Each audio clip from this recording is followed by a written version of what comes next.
ఒకరోజు తమ్ముడు తన అక్కకి ఫోన్ చేశాడు.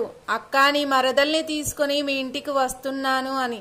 అందుకు సంతోషంతో పొంగిపోయిన అక్క వంటగది అంతా వెతికింది, వారి కోసం ప్రత్యేకంగా ఏదైనా వండాలి అని. పేదరికంలో ఆమె ఓడిపోయింది.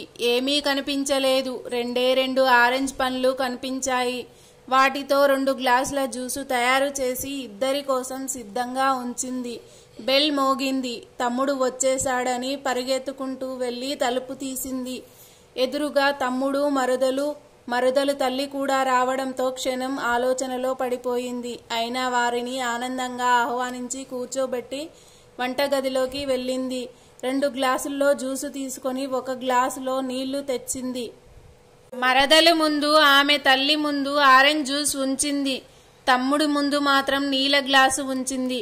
తమ్ముడికి 7 అప్ అంటే ఇష్టం అని చెబుతూ తమ్ముడు అది తాగి నిజం తెలుసుకున్నాడు. ఇంతలో అత్తగారు నాకు 7 అప్ కావాలి అని అడగడంతో గుండె వేగంగా కొట్టుకోవడం మొదలుపెట్టింది అక్కకి. అక్క, నువ్వు కూర్చో, నేను తెస్తానని చెప్పి వంటింట్లోకి వెళ్లి 1 గ్లాస్ కింద పడేశాడు. అయ్యో, ఏమైంది అని అందరూ అడిగితే జ్యూస్ ఒలికింది, నేను వెళ్లి బయట తెస్తాను అని అల్లుడు వెళ్తుంటే అత్తగారు వద్దులే బాబు అంటూ వారించింది.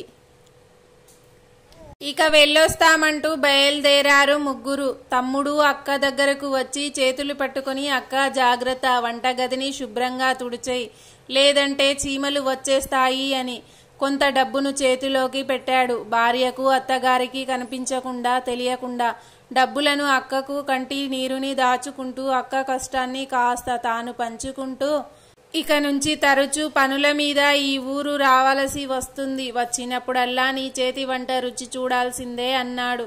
భవిష్యత్తులో చేయవలసిన వాటి గురించి ఆలోచిస్తూ, సోదరులంటే ఇలా ఉండాలి కదా, బంధం అనే కాదు, కష్టాల్లో ఉన్న వారికి మన వల్ల చేతనైన సాయం అందించి వారిని కష్టాల నుండి బయటపడే ప్రయత్నం చేయాలి.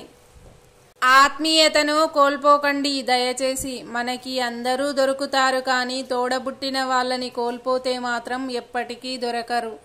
ఎన్ని విభేదాలు ఉన్నా మనమే ఒక అడుగు ముందుకు వేసి కలుపుకొని పోవడంలో తప్పు లేదు. ఏమంటారు? ఇలాంటి ఆత్మీయతలను, అనుబంధాలను నేడు మనం కోల్పోతున్నాం. ఇది చదివిన కొందరైనా మారుతారని ఆశిస్తూ మణికంఠ థాట్స్. నచ్చితే ఒక లైక్ ఇచ్చేసి వెళ్ళండి.